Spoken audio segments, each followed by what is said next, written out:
Good morning બાળકો, અવાજ સંભળાય છે? હા સર. આવતો ને? સર થોડોક હમણાં અટકીને આવ્યો અવાજ.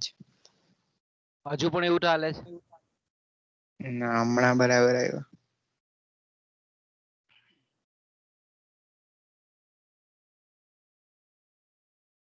તો મિત્રો, આપણે ગયા પીરિયડમાં સામાન્ય રીતે આપણે જે ચર્ચા કરતા હતા એ આપણો સંચાલકીય અર્થશાસ્ત્ર જે આપણો ટોપિક છે, પ્લાન્ટનું કદ અને ખર્ચ અને તેનું માપન. આપણે આગળ પણ ચર્ચા કરી ગયેલા છે કે સામાન્ય રીતે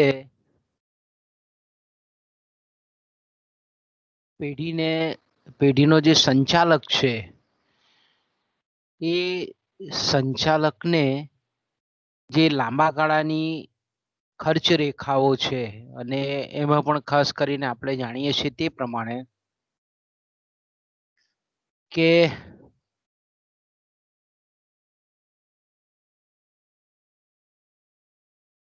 એ ખર્ચ રેખાઓમાં ખાસ કરીને સરેરાશ ખર્ચ રેખા લાંબા ગાળાની અને સીમાંત ખર્ચની રેખા પેઢીના સંચાલક માટે મહત્વની હોય છે, કારણ કે આપણે જાણીએ છીએ તે પ્રમાણે કે લાંબા ગાળાની સરેરાશ ખર્ચની જે રેખા છે તે સમયના ટૂંકા ગાળાની જે સરેરાશ ખર્ચની રેખાઓ છે એના ન્યૂનતમ બિંદુઓને જોડતા આકાર પામતી અથવા તો બનતી એ રેખા છે. અને લાંબા ગાળાની સરેરાશ ખર્ચની રેખા પેઢીની સમક્ષ અલગ અલગ સમયગાળા દરમિયાનના ટૂંકો ગાળો, અતિ ટૂંકો ગાળો, મધ્યમ ગાળો, લાંબો ગાળો, અતિ લાંબો ગાળો,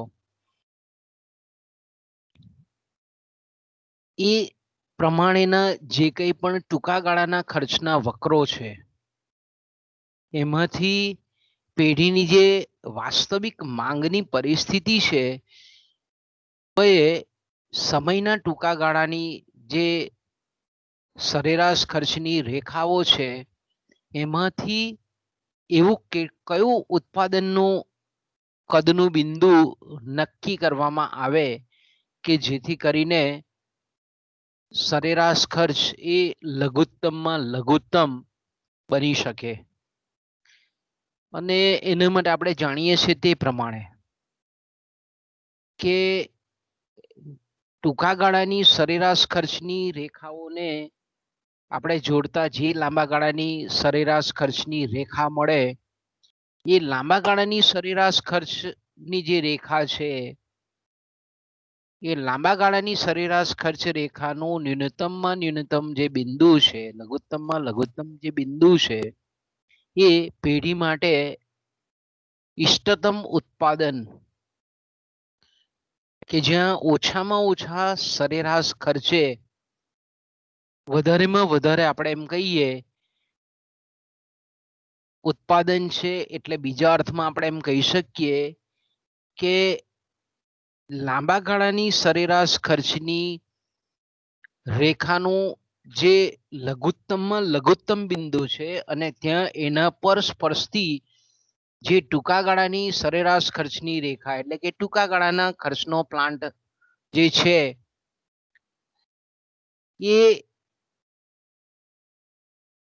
ટૂંકા ગાળાની સરેરાશ ખર્ચ રેખા નો જે પ્લાન્ટ છે તે સમયના લાંબા ગાળાની સરેરાશ ખર્ચ કે જે ઓછામાં ઓછો દર્શાવે છે તેટલું પ્લાન્ટનું કદ એ ઇષ્ટતમ કદ છે. અને ત્યાં આપણે એમ કહી શકીએ કે પેઢીની જે નફાકારકતા છે, પેઢીનો જે નફો છે એ લાંબા ગાળાના પ્લાન્ટના સંદર્ભમાં કે જે ઓછામાં ઓછો ન્યૂનતમ સરેરાશ ખર્ચ બતાવે છે, એકમ દીઠ ખર્ચ દર્શાવે છે, એટલું પેઢીનું કદનું જો પ્લાન્ટ હોય, એટલી જો ઉત્પાદન શક્તિ પેઢી દ્વારા સ્થાપવામાં આવતી હોય અને એ ઉત્પાદન શક્તિનો જો પૂર્ણપણે ઉપયોગ કરી શકાતો હોય, થઈ શકતો હોય, તો આપણે એમ કહી શકીએ કે એ બિંદુ એ પેઢીનો મહત્તમમાં મહત્તમ દર્શાવતું બિંદુ છે. પછી આપણે જે ચર્ચા કરેલી હતી તે પેઢીનું કદ અને પ્લાન્ટના કદ વચ્ચેનો તફાવત, પ્લાન્ટનું કદ અને પ્લાન્ટની ઊંડાઈ વચ્ચેનો તફાવત,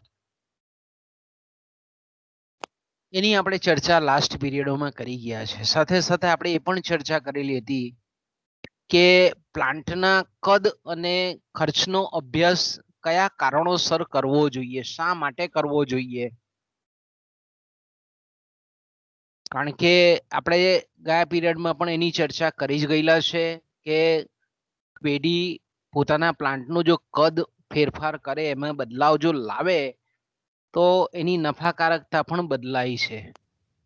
તો આવો અભ્યાસ જો સંચાલકો દ્વારા કરવામાં આવે તો આપણે એમ કહી શકીએ કે પેઢીની નફાકારકતામાં પ્લાન્ટના કદના ફેરફારની કેટલી અસર થાય છે, એની જાણકારી એ સંચાલકોને પ્રાપ્ત થાય છે. બીજું આપણે જાણીએ છીએ તે પ્રમાણે કે પેઢી પોતાના પ્લાન્ટની જ્યારે સ્થળ પસંદગી કરે છે, ત્યારે આપણે જાણીએ છીએ તે પ્રમાણે આપણે પ્રાદેશિક અર્થશાસ્ત્રમાં પણ જોઈ ગયેલા છે કે એનો જે વપરાશ વર્ગ છે, એટલે કે માંગ કરનારા જે લોકો છે તે, અને જ્યાં કાચા માલ સામાનની પ્રાપ્તિનું સ્થળ છે, એ બંનેના પરિપ્રેક્ષ્યમાં હેરફેર ખર્ચ અને અન્ય પરિબળોને ધ્યાનમાં રાખી અને પેઢી પોતાના પ્લાન્ટનું સ્થળ પસંદ કરે છે. તો એટલે આપણે એમ કહી શકીએ કે પેઢી કોઈ પણ જ્યારે પોતાની ઉત્પાદકીય પ્રવૃત્તિ એટલે કે પ્લાન્ટ સ્થાપવા માટે સ્થળ પસંદ કરે છે, તો એ સ્થળ અને પ્લાન્ટનું કદ આ બંને કોરિલેટેડ છે, સહસંબંધ કરતી બાબતો છે. તો આપણે એમ કહીએ કે પેઢીનું પ્લાન્ટનું કદ અને એ જે નક્કી કરેલું જે સ્થળ છે, નક્કી કરવા માંગતું જે સ્થળ છે સંચાલક દ્વારા, એ અંગેની જે એને આપણે તાર્કિક નીતિ જ્યારે એને ઘડવાની હોય ત્યારે પણ આવો પ્લાન્ટના કદ અને ખર્ચનો અભ્યાસ એ ઉપયોગી બને છે. બીજું આપણે એ પણ જોઈ ગયા કે સામાન્ય રીતે પ્લાન્ટના કદ અને ખર્ચનો જે અભ્યાસ છે, એટલે પ્લાન્ટનું કદ અને ખર્ચ આ બંને પ્લાન્ટના કદમાં થતા ફેરફારની પેઢીના સરેરાશ ખર્ચમાં, એકમ દીઠ ખર્ચમાં, એકમ દીઠ ઉત્પાદિત ખર્ચમાં, કુલ ખર્ચમાં કેટલો ફેરફાર થાય, આ જે અભ્યાસ છે તેને આપણે પ્લાન્ટના કદ અને ખર્ચનો અભ્યાસ કહીએ છીએ. તો એના માટેની આપણે 4 અલગ અલગ પદ્ધતિ કે જે વાસ્તવમાં સંચાલકીય અર્થશાસ્ત્રીઓએ વ્યવહારિક જગતમાં ફરી અને એના અભ્યાસ કર્યા પછી તારવેલા તારણો પર આધારિત આ પદ્ધતિઓ છે, એટલે એને આપણે અનુભવજનિત વિશ્લેષણ પદ્ધતિઓ કહીએ છીએ.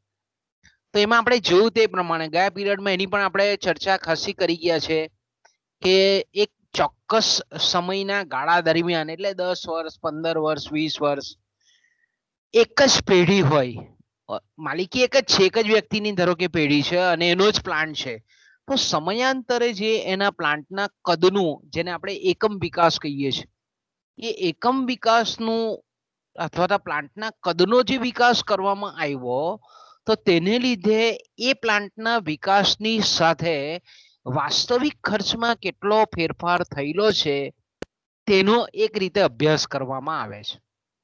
ઓકે.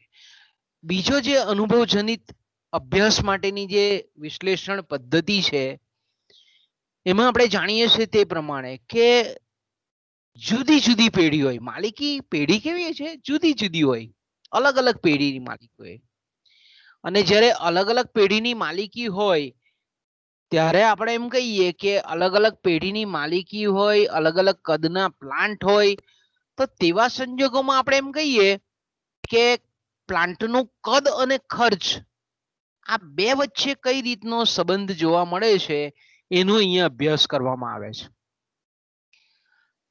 ત્રીજી પદ્ધતિ છે એક જ પેઢી દ્વારા, એક નહીં પરંતુ અલગ અલગ જે જુદા જુદા કદના જે પ્લાન્ટો છે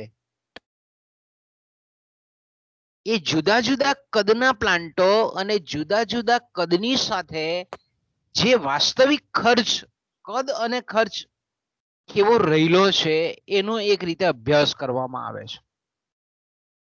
ચોથી પદ્ધતિ આપણે જાણીએ છીએ તે પ્રમાણે ટેકનોલોજી સેમ હોય પણ અલગ અલગ કદના પ્લાન્ટો હોય. ધારો કે આપણે એમ કહીએ કે સુગર ફેક્ટરી છે કે ભાઈ શેરડીમાંથી આપણે એમ કહીએ કે ખાંડ બનાવતી ફેક્ટરીઓ છે, સુગર ફેક્ટરી, તો લગભગ એની ટેકનોલોજી લગભગ બધી સુગર ફેક્ટરીઓમાં લગભગ સમાન હોય. છતાં પણ આપણે એમ કહીએ કે અમુક જે સુગર ફેક્ટરી છે તેનું કદ, એના પ્લાન્ટનું કદ થોડું અન્ય સુગર ફેક્ટરીઓ કરતા વધારે છે. ધારો કે આપણે એમ કહીએ કે બારડોલી સુગર છે, બારડોલી સુગર ફેક્ટરી છે તો તેનું કદ મોટું છે, એનો પ્લાન્ટ મોટો છે એટલે ખર્ચ એનો આપણી ધારીખેડા સુગર કરતા, કારણ કે એની આપણે એમ કહી શકીએ કે પ્લાન્ટનું કદ કમ્પેરેટિવલી ધારીખેડા સુગર કરતા બારડોલી સુગર ફેક્ટરીનું વધારે છે. એ જ રીતે આપણે એમ કહીએ કોઈ પણ બીજી વસ્તુ પણ લઈ શકીએ કે કોઈક દાખલા તરીકે કંપની એવી છે કે ધારો કે સિમેન્ટ કહીએ તો કે ભાઈ સિમેન્ટમાં લગભગ ઉત્પાદનની જે ટેકનોલોજી તે સેમ છે, તો આપણે કહી શકીએ કે ટેકનોલોજી સેમ છે પણ કદ મોટું છે પ્લાન્ટનું એટલે ખર્ચ પણ એ રીતે અલગ પડે. તો નાનું કદ પ્લાન્ટનું અને ખર્ચ, મોટું કદ અને પ્લાન્ટનો ખર્ચ, આ બંનેની તુલનાત્મક અભ્યાસ કરી અને પછી એના એક પ્રોપર તારણ પર આવે કે ભાઈ પ્લાન્ટનું કદ નાનું હોય તો ખર્ચ કેટલો થાય છે, સરેરાશ ખર્ચ, કુલ ખર્ચ કેટલો થાય છે. અને જો કદ સેમ ટેકનોલોજી હોય પણ જો મોટું હોય, દાખલા તરીકે આપણે તમે બીજી રીતે પણ વિચારો કે એક દાખલા તરીકે એક ઝેરોક્સ મશીન વાળી એક દુકાન હોય અને 10 ઝેરોક્સ મશીન એક સાથે ચાલતા હોય. આપણે બજારમાં, આપણે રાજપીપળાના માર્કેટમાં બી ફરીએ તો આપણને દેખાય કે એક જણો એક મશીન લઈને બેઠેલો હોય અને એક દુકાનવાળો છે તે 5 મશીન લઈને કામ કરતો હોય. તો તમે જુઓ તો એક મશીન વાળો જે પ્લાન્ટ છે સેમ ઝેરોક્સ મશીન સેમ છે, કેનનના જ છે દાખલા તરીકે, તો એક ઝેરોક્સ મશીન વાળો એને કોપી એક 50 પૈસામાં પડતી હોય એનો ઉત્પાદન ખર્ચ, પણ જે 5 મશીન કરતો હોય તેને એ જ કોપી, સેમ ઝેરોક્સની કોપી, સેમ ક્વોલિટીની, એ 10 પૈસામાં પડે. તો અહીંયા આપણે એમ કહીએ કે ટેકનોલોજી સેમ છે પણ પ્લાન્ટનું કદ અને ખર્ચ વચ્ચેનો કેવો સંબંધ છે એક પદ્ધતિ. અને ચોથી આપણે એમ કહીએ કે એક જ, એટલે આપણે ચારે ચાર ચર્ચા કરી ગયા, ક્રમ બદલાઈ ગયો આપણો ચર્ચાનો, તો આનું આપણે ગયા પીરિયડમાં અભ્યાસ કરી ગયા. ઓકે, ત્યાર પછી આપણો આગળનો જે ટોપિક છે, ઓકે, એ જે આપણો ટોપિક છે એ ખાસ કરીને મેં કીધું તેમ કે પ્લાન્ટનું કદનું માપન અને એના ખર્ચનું માપન. ઓકે, તો પ્લાન્ટના કદનું માપન અને ખર્ચનું માપન આપણા ટોપિકનો આજનો મુદ્દો છે. ગયા પીરિયડમાં આપણે જોલ ડીનનો પણ અભ્યાસ જોઈ ગયા. હવે આજનો જે આપણો મુખ્ય ટોપિક છે તે પ્લાન્ટના કદ અને પ્લાન્ટના ખર્ચના માપનનો પ્રશ્ન. ઓકે, તો સામાન્ય રીતે આપણે એમ કહીએ કે હવે પહેલા આપણે એને બે વિભાગમાં વહેંચી નાખીએ. આ જે ટોપિક છે તેનો પ્લાન્ટના કદનું માપન અને પ્લાન્ટના કદની સાથે સંકળાયેલ ખર્ચનું માપન. આ તમે બરાબર, આ ટોપિક એવો છે કે તમે 2-3 વખત વાંચશો ત્યારે મગજમાં તમારા ક્લિયર થશે કે આ હું કહેવા માંગે છે એકચ્યુઅલી. પ્લાન્ટના કદનું માપન અને બીજી બાજુ પ્લાન્ટના કદની સાથે સંકળાયેલા ખર્ચનું માપન, મેઝરમેન્ટ ઓફ, આપણે કહીએ કે plant size and the cost of the plant. Okay, તો અહીંયા આપણે જોઈએ છીએ તે પ્રમાણે કે આપણે જેટલું સૈદ્ધાંતિક રીતે બહુ સમજી શકીએ છીએ કે આમાં શું વાંધો છે આપણે તરત સમજાઈ જ જાય ને, પણ સૈદ્ધાંતિકમાં તો આપણે ક્લિષ્ટ છે, થોડુંક સંકુલ છે આ વસ્તુ સમજવાની, પણ વ્યવહારિક જગતમાં એના કરતા બી બહુ જ આપણે એમ કહીએ ને કે બહુ સંકુલ છે. તમે સરળતાથી આપણે એકદમ 100% 100% તારણવાળા રિઝલ્ટ આપણને શુદ્ધ આવા અભ્યાસોમાં મળતા નથી. દાખલા તરીકે આપણે એમ કહીએ કે પહેલું છે પ્લાન્ટના કદનું માપ. આપણે કોઈ પણ પ્લાન્ટ હોય બરાબર, તો આપણે કોઈ પણ પ્લાન્ટ હોય તો તેના કદને આપણે કેવી રીતે માપી શકીએ? બરાબર, આપણે ખાલી એકદમ દેશી ઉદાહરણ લઈએ, એકદમ દેશી ઉદાહરણો લઈએ. બરાબર, કે ધારો કે આપણે એમ કહીએ કે ઝેરોક્સ મશીનની જ વાત કરીએ, ચાલો ને, આપણે એક સરળ છે, સમજી શકાય એવી છે. ઓકે, એક દુકાનની અંદર એક ઝેરોક્સ મશીન છે, એટલે એક શ્રમ છે અને બીજો આપણે એમ કહીએ કે એક માણસ છે. ઓકે, હવે ધારો કે આપણે એમ કહીએ કે અહીંયા શ્રમ અને મૂડીનો એટલે કે ઉત્પાદન ની જે આપણે શક્તિ કહીએ અથવા તો સ્થિર સાધનો કહીએ, તે સ્થિર સાધનો કયા કયા છે? તો કે ભાઈ એક તો એ જે દુકાનનું મકાન છે તે, જે દુકાન છે તે, ઓકે, પછી મશીન છે તે જેને આપણે યંત્ર કહીએ છીએ, મૂડી કહીએ છીએ, અને ત્રીજો પોતે માલિક હોય અથવા તો કંઈક શ્રમિક હોય ધારો કે. ઓકે, તો આ સ્થિર સાધનો થયા ને. એક જ દુકાનમાં એક ઝેરોક્સ 10x10 ની દુકાન છે, એવા એક માણસ કામ કરે છે, એ ઝેરોક્સ નું મશીન છે. ઓકે, તો આ પ્લાન્ટ થયો સ્થિર. ઓકે, તો હવે આપણે આ સ્થિર સાધનોનું રોકાણ કે ભાઈ દાખલા તરીકે આપણે એમ કહીએ કે એ દુકાન ભાડાની છે તો દર મહિને એનું ભાડું ચૂકવી દેવું પડે. ઓકે, પછી આપણે એમ કહીએ કે શ્રમિકનો જે વેતનનો દર છે એ દર મહિનાનું 15-20 હજાર રૂપિયા જે એનો વેતનનો દર છે તે. પછી જે મશીન છે એ મશીનની કિંમત આપણે મૂકવાની. તો આપણે આ સ્થિર સાધનો પરથી આપણે એનું માપ. ઓકે, એની સામે બીજું એક મોટું આપણે એમ કહીએ કે મોટી દુકાન છે કે જ્યાં ઝેરોક્સના 10 મશીનો ચાલે છે. આપણે મોટા સિટીમાં જોવા મળે છે, મોટા સિટીમાં આપણે જઈએ તો આવું આપણને આપણા નાના સિટીમાં આપણને એટલા બધા મશીનો નથી જોતા, આપણે મોટા સિટીમાં જઈએ તો આપણે જોવા મળે. સુરત છે, ભરૂચ છે, અમદાવાદ છે, વિદ્યાનગર છે, આવી જગ્યા તો મોટા મોટા આવા હોય. તો ત્યાં આપણે જોઈએ તો 10 મશીનો હોય. ઓકે, 10 માણસો હોય, એનો એક સુપરવાઇઝર હોય, એનો બાઇન્ડર હોય. આપણે જોઈએ તો દુકાનનું કદ મોટું હોય, 100x100 સ્ક્વેર ફૂટની દુકાન હોય, મોટી હોય, પેલી 10x10 ની હોય. તો હવે આપણે એમ કહીએ કે આ બે રીતે આપણે જોઈએ તો પ્લાન્ટનું કદ આપણને ચોક્કસ રીતે ખબર પડી જાય કે પેલો નાના કદનો પ્લાન્ટ છે અને બીજો મોટા કદનો પ્લાન્ટ છે. આપણે વ્યવહારમાં સમજી શકીએ એવા પ્લાન્ટની ચર્ચા કરીએ છીએ, કારણ કે તમે બહુ ફેક્ટરીમાં ગયા નહીં હશો, એટલે એવા પ્લાન્ટની બી આપણે તુલના કરી શકીએ. પણ મેં તમને કીધેલું હતું કે તમે યુટ્યુબ પર વિડીયો જોજો, બધા ઘણા બધા પ્લાન્ટના વિડીયો છે, તો એના પરથી તમને અંદાજો આવે કે ભાઈ પ્લાન્ટનું કદ કોને કહેવાય. કેવા કેવા ગજબના વર્લ્ડના લાર્જેસ્ટ પ્લાન્ટ કે આપણા રાજપીપળાને ગળી જાય એટલા મોટા મોટા પ્લાન્ટ હોય ખાલી પેઢીના. એક જગ્યાથી બીજી જગ્યાએ જવું હોય, એક વિભાગ પરથી બીજી વિભાગ પર, તો પણ કાર લઈને જવું પડે, ચાલતા તો જવાય નહીં, એટલા થાકી જવાય. એટલા બધા બિગ પ્લાન્ટ છે, મોટા મોટા પ્લાન્ટ છે. આપણા 5 રાજપીપળા આવે એવો એક પ્લાન્ટ છે. ઇવન આપણા ભારતમાં બી એવા પ્લાન્ટ છે. સુરત બાજુ જઈએ આપણે તો સ્ટીલના જે પ્લાન્ટ છે તે બહુ જાયન્ટ પ્લાન્ટ, આપણે એકદમ ખતરનાક. તો હવે એનું કદનું માપ, હવે એનું પ્લાન્ટનું કદનું માપ કાઢવું હોય તે કેટલા કદનો પ્લાન્ટ છે એનું માપન કરવું વાસ્તવમાં બહુ અઘરું છે. અરે ઇવન હું આ ઝેરોક્સની દુકાનની વાત કરું છું, એના પ્લાન્ટનું કદનું માપ કાઢવું બી અઘરું છે. એક જગ્યાએ દાખલા તરીકે એ મેં કીધું તેમ કે ભાઈ નાનો પ્લાન્ટ છે તો એની 10x10 ની દુકાન છે, બરાબર. હવે એ એક દુકાન ધારો કે આપણે એમ કહીએ કે ડેપોની બાજુમાં શોપિંગ સેન્ટર છે તેમાં જ. ઓકે, અને બીજી 10 મશીન ચાલતી દુકાન છે તે બજારના મધ્ય ભાગમાં છે.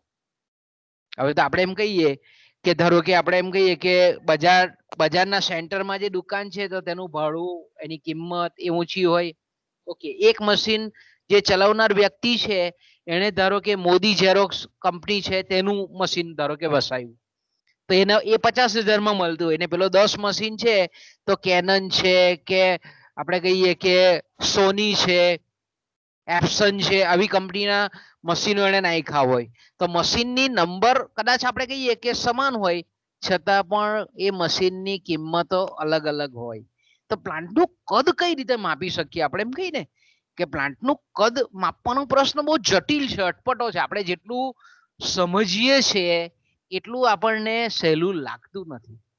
ધારો કે શેરડીના રસની વાત કરીએ, આપણે શેરડીનો રસ કાઢે તે એક જણો આપણે જોઈએ છે મહારાષ્ટ્ર બાજુના જે મોટે ભાગે છે તે, તો એ લોકો લાકડાનો માછડો બનાવેલો હોય ને લાકડાના માછડા પર રસ કાઢે. તો એનો પ્લાન્ટ કેવો છે તો કે ભાઈ લાકડામાંથી છે. બીજો છે તો લોખંડનું મશીન ચલાવે છે, સાથે ડીઝલ પંપ છે. તો હવે પ્લાન્ટનું કદ આપણે માપીએ તો પછી એની કોસ્ટિંગ કરવી પડે કે પેલા કદનું માપ આનું વધારે મોટું છે કે આનું કહેવાય. તો એને તમે કઈ રીતે માપી શકો? વસ્તુ એક જ બનાવે છે, જો વસ્તુ એક જ સરખી બનાવે છે છતાં પણ આપણે એમ કહીએ કે પ્લાન્ટનું કદ એ અલગ અલગ જોવા મળે છે. આવા ઘણા બધા આપણે એમ કહીએ કે ઉદાહરણો આપણે લઈ શકીએ. સિમ્પલ ટેલરિંગની દુકાનમાં પણ જોઈ શકીએ કે ભાઈ એક મશીન લઈને એક બનાવતો વ્યક્તિ હોય, એક ટેલર પોતે હોય ને એક જ મશીન હોય. બીજો આપણે જોઈએ છે આપણા બજારમાં કે 10 મશીન સીવવાના 10 સંચા હોય. પેલો સાદા પેન્ટ શર્ટ બનાવતો હોય, પેલો ચણિયા ચોળી બનાવતો હોય. નવરાત્રી ચાલે ભાઈ, એક ચણિયા ચોળી 10,000 રૂપિયાના હોય. તો સી ધેટ વસ્તુ પ્લાન્ટનું કદ તમે કઈ રીતે માપી શકો? એ બહુ મોટો પ્રશ્ન છે વ્યવહારિક જગતમાં. ઓકે, તો આપણે એમ કહી શકીએ કે પ્લાન્ટનું કદ અને એ જ રીતે પ્લાન્ટના ખર્ચનો પ્રશ્ન પણ એટલો જટિલ છે, અટપટો છે. કારણ કે આપણે પ્લાન્ટના કદનું માપ કરતા હોઈએ અને પ્લાન્ટના કદની સાથે સંકળાયેલા ખર્ચનું માપ કરતા હોઈએ ત્યારે એક તો પહેલું સૈદ્ધાંતિક રીતે પ્રસ્તુત હોવું જોઈએ. તમે એને સૈદ્ધાંતિક રીતે ઓન પેપર પર એની ગણતરી કરી શકતા હોવા જોઈએ. કાલ્પનિક તરંગી અવૈજ્ઞાનિક રીતે તમે એનો ચિતાર એ ચાલી શકે નહીં. એટલે એક તો એ વસ્તુને આપણે થિયોરેટિકલી રેલેવન્ટ એની માહિતી પ્રાપ્ત કરી શકાય એવી હોવી જોઈએ. અને બીજું આપણે એમ કહીએ કે એનો વાસ્તવિક એનું મેઝરમેન્ટ કરી શકાય. હકીકતની દ્રષ્ટિએ પણ, વાસ્તવિક જગતમાં પણ, વ્યવહારિક જગતમાં પણ પ્લાન્ટનું કદ અને એનો જે ખર્ચ છે એની માપ કાઢી શકાય એવું હોવું જોઈએ. ઓકે, હવે આવે છે પ્લાન્ટના કદનું માપ. ઓકે, તો કે પ્લાન્ટના કદના માપ માટેની મુખ્ય જે રીતો છે તે નીચે પ્રમાણેની છે. એમાં પહેલી જે આપણે કહીએ પદ્ધતિ એ છે સ્થિર સાધનોમાં થયેલું રોકાણ, investment in the fix equipment. Okay, એને ઇંગ્લિશમાં જો આપણે કેવું હોય તો પ્લાન્ટનું કદ આપણે પ્લાન્ટની અંદર જે સ્થિર સાધનો છે જેને આપણે ઉત્પાદન શક્તિ કહીએ છીએ. હવે સ્થિર સાધનો એટલે તરત યાદ આવવું જોઈએ કે સમયના ટૂંકા ગાળામાં સ્થિર સાધનોમાં બદલાવ કરી શકાતો નથી. સ્થિર સાધનો એટલે આપણે જાણીએ છીએ તે પ્રમાણે કે પ્લાન્ટનું મકાન છે, કાયમી સ્ટાફ છે, યંત્ર સામગ્રી છે, આ બધા જે છે તેને આપણે સ્થિર સાધનો કહીએ છીએ. તો પ્લાન્ટના કદનું માપ આપણે પહેલી સ્થિર સાધનોના પરિમાણથી માપી શકીએ. ઓકે, કે સ્વાભાવિક છે કે ધારો કે આપણે એમ કહીએ કે એને પાછા બે રીતે એના પેટા પ્રકાર છે કે ભાઈ સ્થિર સાધનોમાં જે થયેલું રોકાણ છે તેને તમે એક તો ભૌતિક રીતે પણ માપી શકો અને બીજું નાણાકીય રીતે પણ માપી શકાય. ઓકે, પેલું આપણે કઈ રીતે માપીએ સ્થિર સાધનોમાં થયેલું રોકાણ? તો કે ભાઈ ભૌતિક રીતે, કે નંબર પરથી, સંખ્યા પરથી. કે ધારો કે આપણે એમ કહીએ કે કોટન કાપડની મિલ હોય, બરાબર, કોટન કાપડ બનાવતી મિલ હોય અથવા કોઈ પણ પોલિએસ્ટર કાપડ કે આપણે કોટન કાપડની મિલ છે ધારો કે. ઓકે, તો આપણે એમ કહી શકીએ કે કોટન કાપડની મિલમાં સ્પિન્ડલનો મતલબ એવો થાય આપણે કહીએ કે જેના પર આપણે દોરાના બોબિન મૂકવામાં આવે અને પછી એમાંથી જે વણાટ મશીન છે એના પર એ દોરાઓ પાસ થાય અને ત્યાં પછી એ મશીનની સામે પેલું જે સ્પિન્ડલ હોય તેની સામે વણાટનું મશીન હોય એ વણાટ પર કાપડ વણાય. તો આપણે એમ કહીએ કે જેટલા બોબિન, ઓકે, જેટલા યાનના બોબિન, એટલે આપણે નથી, આપણે સીવવાની દોરી આવે છે તો આપણે રીલ કહીએ જ નાની, તો મોટા મોટા કોન આવે તેને આપણે બોબિન કહીએ છીએ. ઓકે, ઘણી તમે જૂની દુકાનોમાં જો તો પહેલા આપણને કોટન કાપડના દોરા વીંટી આપતા હતા, બરાબર, પડીકાની ઉપર.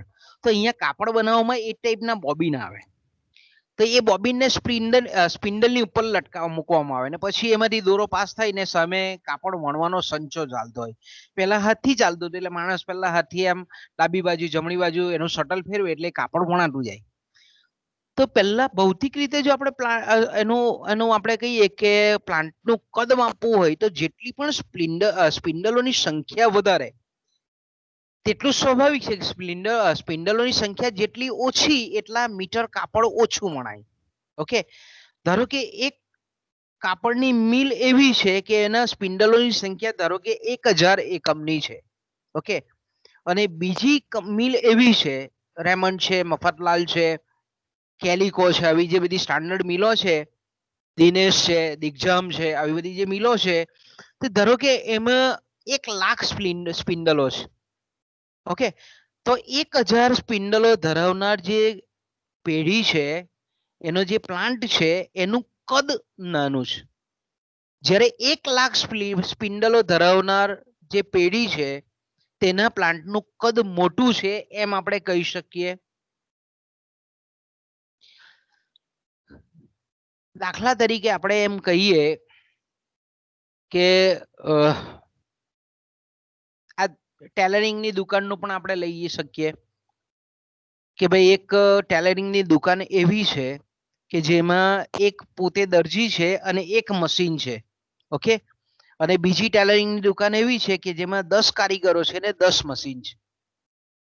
તો આપણે પ્લાન્ટનું કદ એક કારીગરને એક ટેલરિંગની મશીન વાળું છે તેનું કદ નાનું છે અને 10 મશીન ને 10 કારીગરો છે તેના પ્લાન્ટનું કદ મોટું છે. ઓકે, બીજી રીતે પણ આપણે કરી શકીએ કે ધારો કે કાર બનાવતી કંપનીઓ છે, તો એક કાર બનાવતી કંપની છે તેમાં કાર ઉત્પાદન કરતા ધારો કે 10 મશીનો છે, જ્યારે બીજી પેઢી એવા છે કે એમાં કાર ઉત્પાદન કરતા 100 મશીનો છે, આખા સેટ આપણે કારના ઉત્પાદન કરતા. તો આપણે એમ કહીએ કે જેમાં સ્થિર સાધનોનું રોકાણ વધારે હોય. આપણે સ્વાભાવિક છે કે તમે બધા મોલમાં, મોટા સિટીમાં ફરવા જાઓ ત્યારે મોલમાં જતા હશો તો આપણે જોઈએ છીએ કે ભાઈ નાની દુકાન હોય, આપણે રોડ પર નીકળીએ છીએ ને નાની દુકાન હોય, અથવા તો આપણે રાજપીપળાના છે તો અંબિકા છે કે હરિહન છે કે નાની અંબિકા છે કે મોટી અંબિકા કે કોઈ પણ તમે જે સિટીમાં રહેતા હોય ત્યાં કોઈક એવી દુકાન હોય એ, અને આપણે મોટા સિટીમાં મોલ જોઈએ છે તે મોટા મોટા હોય, 5-6 માળના મોલ હોય. તો હવે પ્લાન્ટનું કદ, આ જે નાની દુકાનો છે તેનું કદ ઓછું હોય છે, નાનું હોય છે, એ જ રીતે જે મોલ છે તેનું કદ મોટું હોય છે. તો પ્લાન્ટનું કદ, કારણ કે એમાં આપણે ઘણી બધી જગ્યા રોકાયેલી હોય, ઘણા બધા સાધનો હોય, સ્ટેન્ડ હોય, કાચો આપણે જે વેચાણ માટેની વસ્તુ હોય છે તેનું પ્રમાણ વધારે હોય, કાયમી સ્ટાફનું પ્રમાણ વધારે હોય, બીજા બધા સ્થિર સાધનોનું પ્રમાણ ઘણું બધું વધારે હોય. એ જ રીતે અહીંયા આપણે રોડ રેલ એકમોમાં, અહીંયા બીજો એક આપણા ચોપડીમાં શબ્દ છે, તમે જ્યારે વાંચો ત્યારે તમને કન્ફ્યુઝન થયા કરે કે રોડ રેલ રોડ એકમોમાં, એટલે દાખલા તરીકે આપણે એમ કહીએ કે કોઈ ટ્રેક છે, ઓકે, કોઈ રેલવેનો ટ્રેક છે, ટ્રેક એટલે પાટા જે આપણે કહીએ કે એ દાખલા તરીકે આપણે એમ કહીએ કે અંકલેશ્વર થી રાજપીપળાના છે તો કે ભાઈ 67-65 કિલોમીટર. ઓકે, અને બીજું આપણે એમ કહીએ કે અંકલેશ્વર થી મુંબઈ તો કે 300 કિલોમીટર, 400 કિલોમીટર, 300 કિલોમીટર. ઓકે, તો અહીંયા આપણે એમ કહીએ કે અંકલેશ્વર થી રાજપીપળા નો જે આપણે એમ કહીએ કે રેલવે જ્યારે એ પ્રોજેક્ટ સાકાર કર્યો હોય ત્યારે એનું કદ નાનું છે, જ્યારે અંકલેશ્વર થી મુંબઈનો રેલ પાટાની લંબાઈ વધારે છે.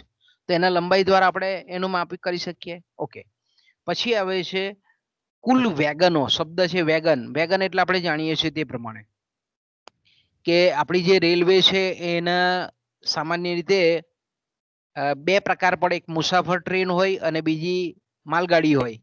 બરાબર, તમારે તો કદાચ આપણે તમે હું પણ ઓછો આપણે ટ્રેનની મુસાફરી ઓછી કરીએ છીએ, પણ જ્યારે કરીએ છીએ ત્યારે આપણું ઓબ્ઝર્વેશન પ્રમાણે જોઈએ છે તે કે કુલ વેગનો. વેગનો એટલે આપણે એમ કહીએ કે મેં કીધું ને કે માલગાડી હોય બધી એક સ્થળેથી બીજા સ્થળે વસ્તુઓ લઈ જતી હોય. એમાં કોલસા પણ હોય, એમાં ખાંડની ગુણો પણ હોય, ઘઉં પણ હોય, પછી મોટા મોટા સળિયા પણ હોય, ઇવન તૈયાર કંપનીની કારો પણ હોય, પેટ્રોલ હોય, ડીઝલ હોય, દૂધ હોય, બધું હોય ઘણું. એમાં એની રચના એવી હોય એને આપણે વેગન કહીએ છીએ કે જેમાં વસ્તુઓ, તૈયાર વસ્તુઓ અથવા તો કાચી સામગ્રીઓ એક સ્થળેથી બીજે સ્થળે રેલ વાહન વ્યવહાર દ્વારા જાય છે. તો આપણે એમ કહીએ કે એ જે માલગાડી છે કે જે ગુડ્સ લઈ જાય છે એના કોઈ એની આપણે માલગાડી જોઈએ તો રેલવે પ્લેટફોર્મ પર આપણે ઉભા રહેલા તો આપણે એને જોયા જ કરીએ. એટલા બધા લાંબા ડબ્બા હોય, એટલે 100-150 જેટલા ડબ્બા હોય. ને કોઈ માલગાડી એવી હોય કે એમાં ડબ્બાઓની સંખ્યા, વેગનોની સંખ્યા ઓછી હોય, 20-25 હોય, એટલે તરત ફટાક દઈને એ પ્લેટફોર્મ પાસ કરી જાય. તો અહીંયા પ્લાન્ટનું કદ અહીંયાના સંદર્ભમાં છે. જો નાની ઓછી આપણે એમ કહીએ કે માલગાડીનો જો નંબર ઓફ ડબ્બા ઓછા હોય તો આપણે કહીએ કે એનું કદ નાનું છે. જો ડબ્બાઓની સંખ્યા વધારે હોય તો આપણે એમ કહીએ કે એના પ્લાન્ટનું કદ મોટું કહેવાય. આપણે પણ અહીંયા આપણે જાણીએ છીએ તે પ્રમાણે કે જ્યારે ભૌતિક રીતે આની મુશ્કેલી છે કે જ્યારે આપણે સ્થિર સાધનોમાં થયેલા રોકાણનો જ્યારે આપણે પ્લાન્ટના કદને માપન માટે ઉપયોગ કરીએ છીએ ત્યારે એક તો પ્લાન્ટનું કદ આપણને મળે છે, પણ એના જે માપ છે તે અલગ અલગ છે. દાખલા તરીકે મેં કીધું રેલવે ટ્રેક માપીએ તો એ આપણે કિલોમીટરમાં માપતા હોઈએ.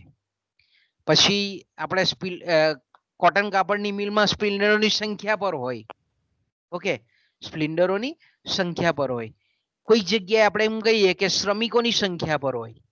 દાખલા તરીકે કન્સ્ટ્રક્શન કંપની હોય તો કન્સ્ટ્રક્શન કંપનીમાં આપણે એમ કહીએ કે કાયમી સ્ટાફ, તો કે ભાઈ એમાં શ્રમિકોની સંખ્યા પર એ પ્લાન્ટનું કદ નક્કી થાય. તો કહેવાનો મતલબ એમ છે કે પ્લાન્ટના કદને જ્યારે આપણે ભૌતિક સાધનો, સ્થિર સાધનોમાં થયેલું જે રોકાણ છે એને જ્યારે ભૌતિક દ્રષ્ટિકોણથી જ્યારે એનો અભ્યાસ કરીએ ત્યારે આપણે જે અલગ અલગ પ્રકારના પ્લાન્ટના કદને માપીએ છીએ તો તેનું માપન આપણને અલગ અલગ એકમોમાં મળે છે.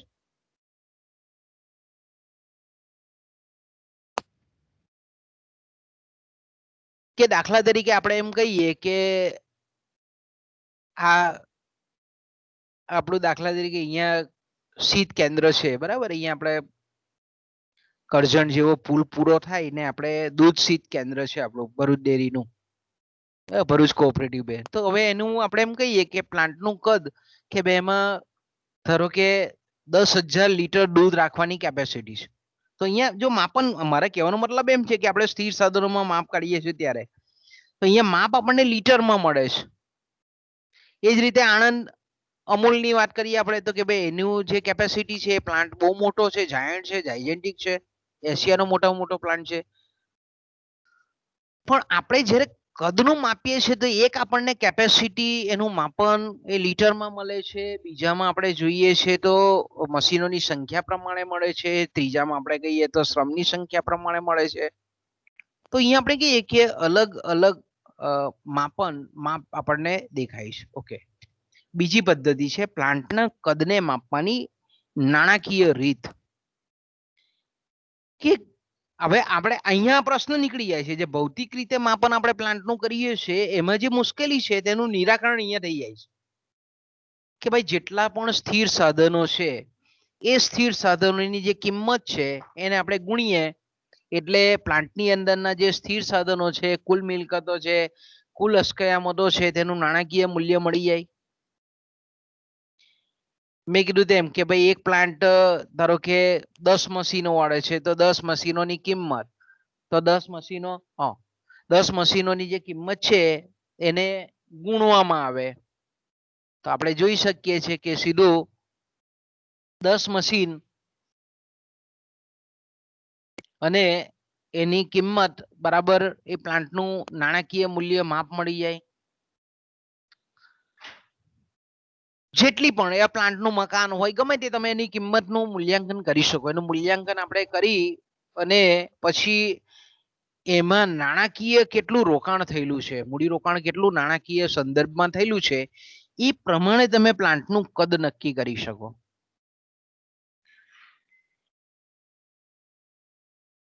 બરાબર. દાખલા તરીકે મેં કીધું તેમ કે કોઈક દુકાન છે, ઓકે, કે આપણે કોઈ બી માર્કેટમાં એક દુકાન છે, તો આપણે એ દુકાનની કિંમત મૂકી શકીએ, બજાર કિંમત, કે ભાઈ આ દુકાનની કિંમત 20 લાખ રૂપિયા છે, તો 20 લાખ રૂપિયા. ઓકે, એમાં સામાન જે છે 5 લાખ રૂપિયાનો વેચવા માટેનો સામાન છે, તો કે 5 લાખ એમાં એડ કરીએ તો 25 લાખ થયા. જેટલા પણ બીજા સાધનો છે એનું પણ આપણે નાણાકીય મૂલ્યાંકન કરી શકીએ.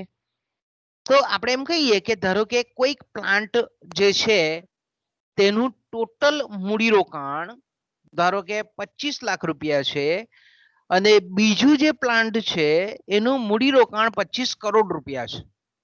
તો અહીંયા પ્લાન્ટનું કદનું માપ ખબર પડી જાય આપણને કે પેલો નાના કદનો પ્લાન્ટ છે અને જે 25 લાખનું જે મૂડીરોકાણ દર્શાવતો જે પ્લાન્ટ છે તે નાના કદનો છે અને 25 કરોડનું જે મૂડીરોકાણ દર્શાવતો જે પ્લાન્ટ છે તે મોટા કદનો છે. ઓકે,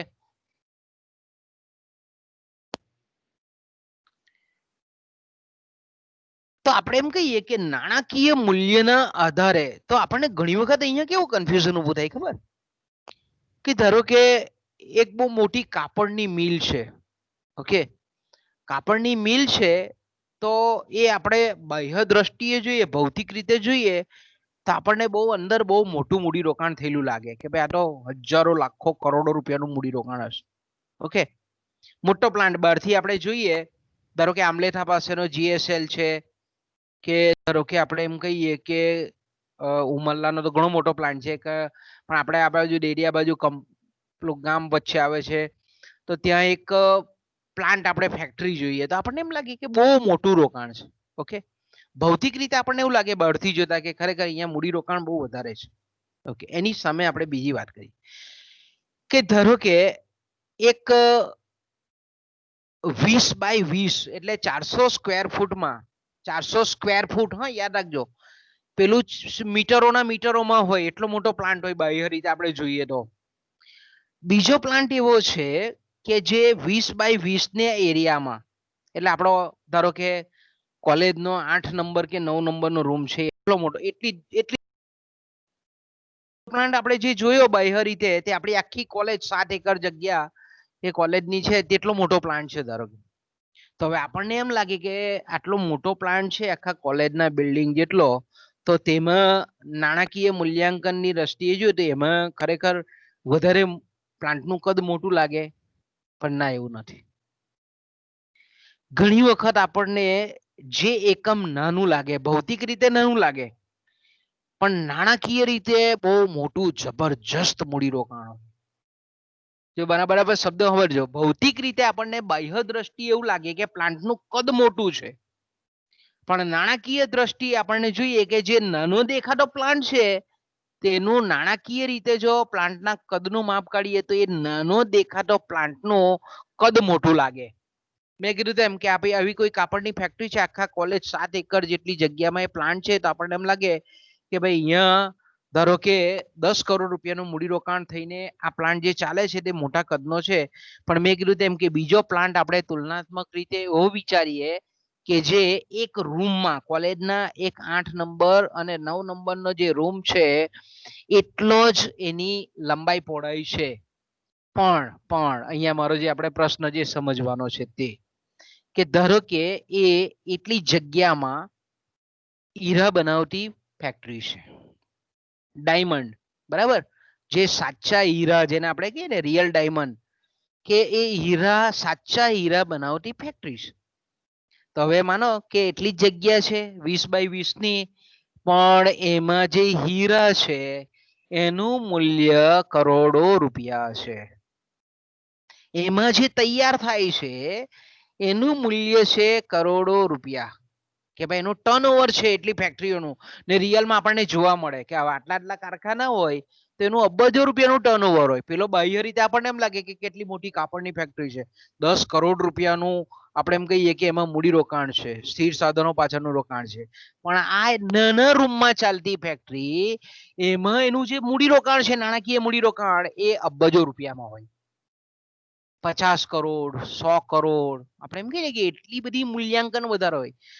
તો અહીંયા તો પહેલો પ્રશ્ન આ રીતે છે કે ભાઈ નાણાકીય મૂલ્યાંકન, જ્યારે આપણે નાણાકીય રીતે જ્યારે પ્લાન્ટનું કદ માપતા હોય ત્યારે એક તો પહેલું મેં કીધું તેમ કે ઘણી વખત આ રીતના પ્રશ્નો પણ ઉપસ્થિત થાય જ્યારે રિયલમાં આપણે અભ્યાસ કરતા હોય, જ્યારે રિયલમાં આપણે રિસર્ચ કરતા હોય ને ભવિષ્યમાં તમારામાંથી કેટલાક એમફિલ પીએચડી કરશે તો એને આ બધા પ્રશ્નો મગજમાં આવશે તે વખતે જ્યારે રિયલ ફીડમાં પડશે ત્યારે. તો તે સમયે આપણે આવા બધા પ્રશ્નો ઉભા થાય કે ભાઈ આપણે પસંદ કર્યું આ રીતે નાણાકીય મૂલ્ય, પણ આપણને બાહ્ય દ્રષ્ટિએ એવું લાગે કે ભાઈ આ પ્લાન્ટનું કદ મોટું છે, નાણાકીય રીતે જોતા આપણને એ નાનો દેખાતો પ્લાન્ટ બહુ મોટું. બરાબર કે મેં કીધું તેમ કે એક બાજુ શહેરોમાં મોલ છે તો મોલમાં આપણને એમ લાગે કે બહુ કરોડો રૂપિયાનું મૂડીરોકાણ છે, પણ દાખલા તરીકે એની સામે એના કરતા ઘણી નાની એવી સોનીની દુકાન હોય તો એનું નાણાકીય મૂલ્યાંકનની દ્રષ્ટિએ જોઈએ તો એ સોનીની દુકાનનું જે પ્લાન્ટનું કદ છે તે પેલા કરતા વધારે મોટું છે. ઓકે, એક પ્રશ્ન એ છે. બીજો પ્રશ્ન આપણે એમ કહીએ કે કઈ કઈ અસ્કયામતો, બરાબર, આપણે પ્લાન્ટના કદને માપીએ છીએ ત્યારે કેટલી એવી એસેટ છે, મિલકત છે, અસ્કયામતો છે કે જેનો સમાવેશ આપણે સ્થાયી મિલકતોમાં, સ્થિર મિલકતોમાં કરવો જોઈએ. આ એક યક્ષ પ્રશ્ન છે. આપણે કારખાનાના મકાનને સ્થાયી અસ્કયામતમાં માનીએ કે કારણ કે ઘણા તો પ્લાન્ટ આપણે ચાલીએ છીએ તે પ્રમાણે કે ભાડાના મકાનમાં ચાલતા હોય, કોઈક સ્પેશિયલ સરકારે સ્કીમ કરેલી હોય અને સરકારે એકદમ નોમિનલ રેટથી એ પ્લાન્ટ આપેલો હોય. તો અહીંયા આપણે એમ કહીએ કે મશીનોના મૂલ્ય પરથી જોવાનું, જે અંદર કામ કરે છે કારીગરોના એના પરથી જોવાનું, કે પછી કાચા માલ સામાનના મૂલ્ય પરથી, સ્થિર મિલકતોમાં કઈ કઈ બાબતોનો, સ્થિર સાધનોમાં કઈ કઈ અસ્કયામતોનો સમાવેશ કરવો, એ પણ એક બહુ મોટો પ્રશ્ન અહીંયા નડે છે. બીજું આપણે જાણીએ છીએ તે પ્રમાણે કે નાણાકીય રીતે જ્યારે આપણે સ્થિર સાધનોના સંદર્ભે પ્લાન્ટના કદને માપતા હોઈએ ત્યારે આપણે એમ કહીએ કે ઘણા એવા પ્લાન્ટો હોય કે બહુ જૂના હોય, બરાબર, બહુ જૂના હોય, 100 વર્ષ પહેલાના, અને કેટલાક અત્યારે રિસન્ટલી સ્થપાયેલા હોય. તો હવે એ 100 વર્ષ પહેલા જે રચાયેલો પ્લાન્ટ છે, સ્થપાયેલો પ્લાન્ટ છે, ધારો કે મુંબઈમાં જ વાત કરીએ આપણે કે પાર્લેજી બનાવતી પાર્લે કંપની છે, બરાબર, તો આપણે જોઈએ છે કે એને લીધે એ આખા એ મુંબઈ, આખું જે મુંબઈનો એ વિસ્તાર છે તેને આપણે વિલે પાર્લે, નામ એ પાર્લે કંપની પરથી જ આવ્યું. તો 100-150 વર્ષ જૂની કંપની, વિચાર કરો. હવે તે વખતે મુંબઈમાં જમીનના ભાવ તો ભાઈ 5 રૂપિયા કે 10 રૂપિયા મીટર મળતા હતા તે વખતે ભાવ. અત્યારે આપણે જોઈએ તો 1 સ્ક્વેર ફૂટના ભાવ 10 લાખ રૂપિયા, 5 લાખ રૂપિયા. તો તે વખતે એક ચોરસ મીટરના 5 રૂપિયા ચાલતા હોઈએ. તો અહીંયા તમે નાણાકીય રીતે પ્લાન્ટનું કદ કઈ રીતે માપી શકો? એક પ્લાન્ટ 100 વર્ષ પહેલા સ્થપાયેલો છે ને એક પ્લાન્ટ હમણાં સ્થપાયેલો છે. તો સ્વાભાવિક છે કે 100 વર્ષ પહેલા જે સ્થપાયેલો પ્લાન્ટ છે તે વખતે જમીનના ભાવ ખૂબ સસ્તા હતા, એટલે પ્લાન્ટનું નાણાકીય રીતે મૂલ્યાંકન આપણને નીચું દેખાય. જ્યારે અત્યારે જો સ્થપાયેલો હોય તો એ જમીનની કિંમત, મશીનની કિંમત, તે વખતે મશીનો પણ સસ્તા હોય.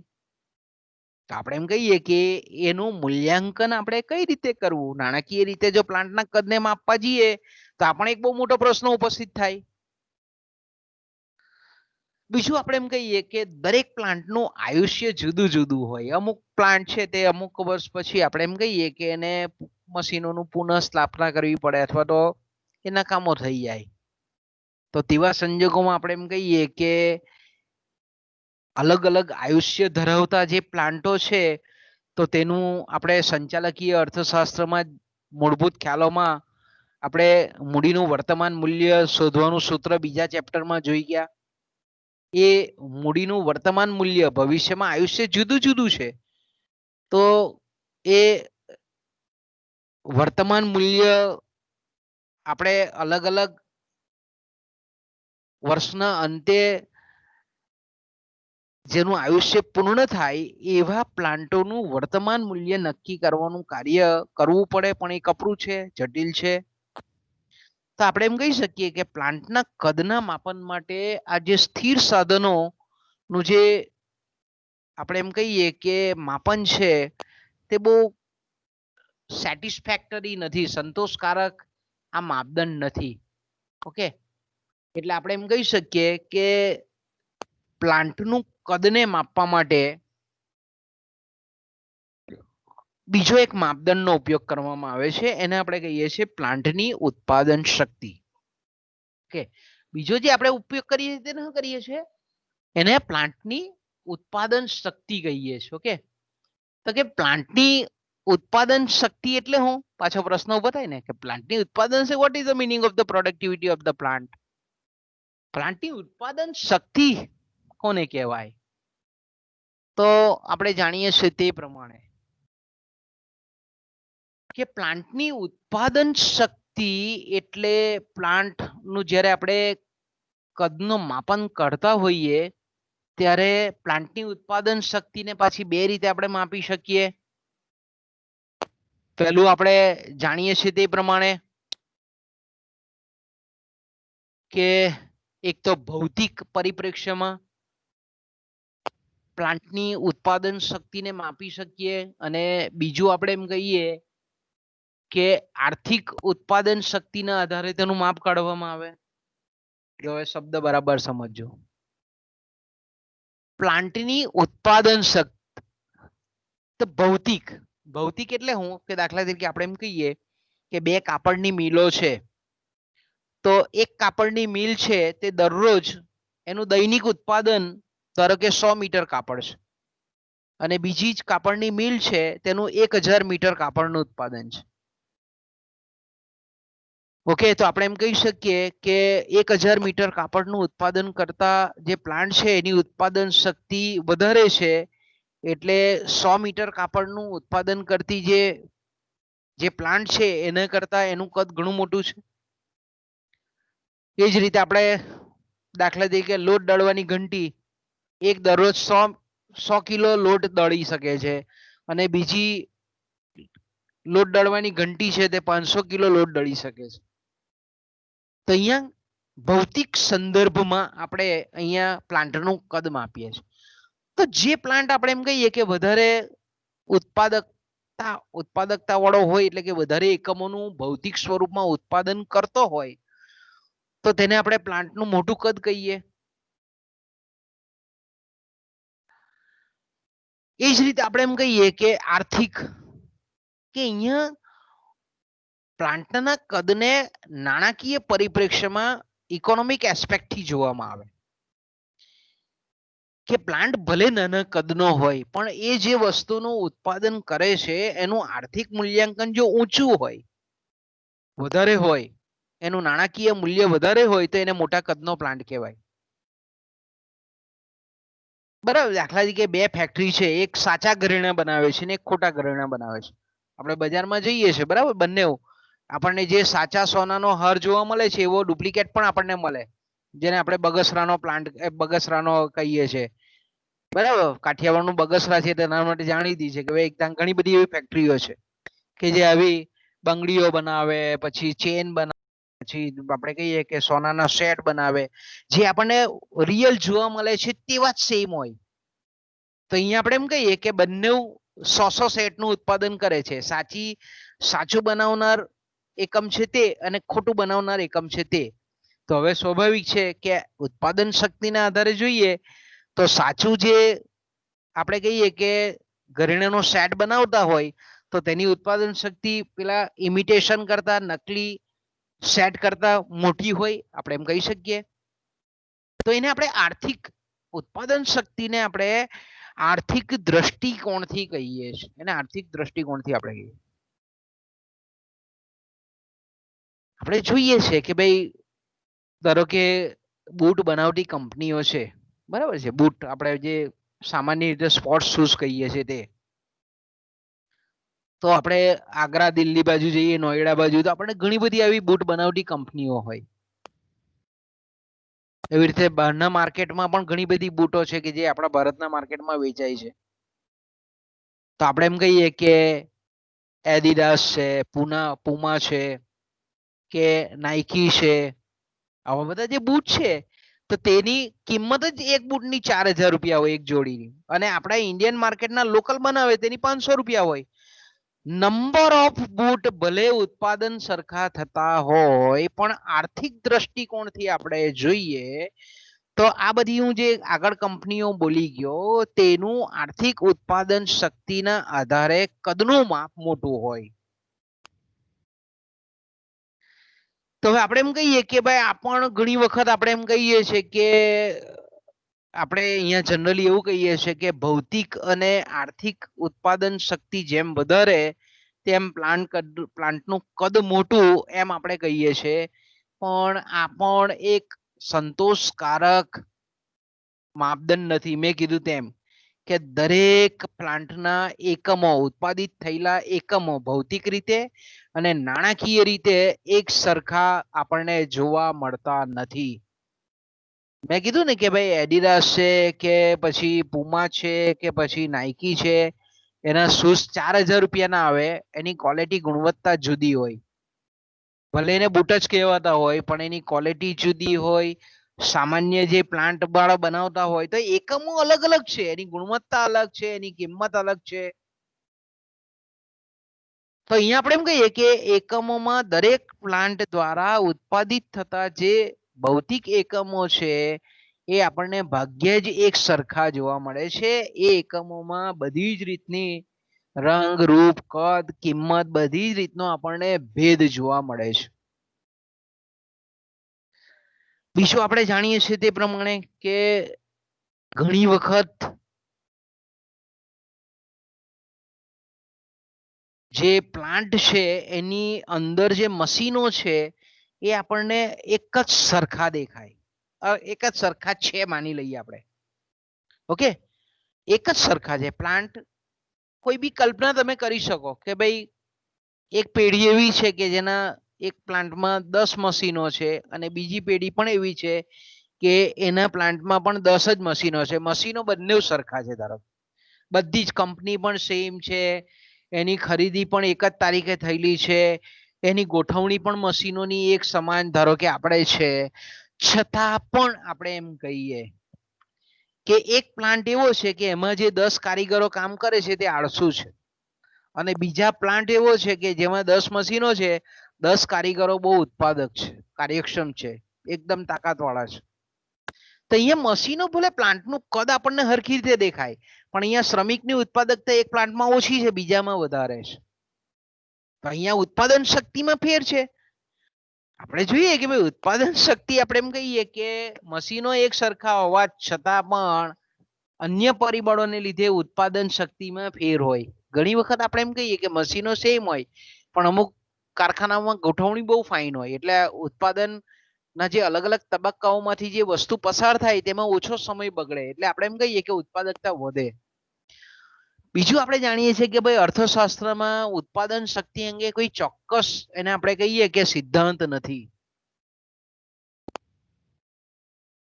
અને ખાસ કરીને આપણે જ્યારે ઉત્પાદનની વાત કરીએ છીએ તો એમાં ખાલી ને ખાલી પ્લાન્ટની લાક્ષણિકતા, પ્લાન્ટના કદની જે લાક્ષણિકતાઓ છે તેના આધારે ઉત્પાદન નો 100% આધાર એના પર છે એવું નથી. ઘણી વખત આપણે જાણીએ છીએ કે પ્લાન્ટની સાથે સાથે વસ્તુઓની કિંમતો અને એ વસ્તુ તૈયાર કરવા પાછળનો જે ખર્ચ છે એના જે રિલેશન છે, સંબંધ છે, એના આધારે પણ આપણે એમ કહીએ કે પ્લાન્ટનું કદ નક્કી થાય છે. છતાં પણ આપણે એમ કહી શકીએ કે જે પ્લાન્ટ, જે એકમ, જે કારખાનું, જે પેઢી ઓછામાં ઓછા સરેરાશ ખર્ચે ઉત્પાદન કરતી હોય તો તેના આધારે જ્યારે આપણે નંબર ઓફ ભૌતિક રીતે ઉત્પાદન ભલે વધતું ઓછું થાય, પણ જો પેઢીનો આપણે એમ કહીએ કે ઓછામાં ઓછા લઘુત્તમમાં લઘુત્તમ સરેરાશ ખર્ચે, એકમ દીઠ ખર્ચે જો ઉત્પાદન થતું હોય તો એના આધારે જ્યારે આપણે ઉત્પાદન શક્તિને માપતા હોઈએ તો એક સારો ખ્યાલ છે એમ આપણે કહી શકીએ. ઓકે, તો બાળકો અહીંયાથી આપણે વિરામ લઈએ. એસવાય વાળા બાળકો રાહ જોતા હશે. કાલે જોઈશું આપણે. તો અહીંયા આપણી મીટિંગ પૂરી કરીએ છીએ.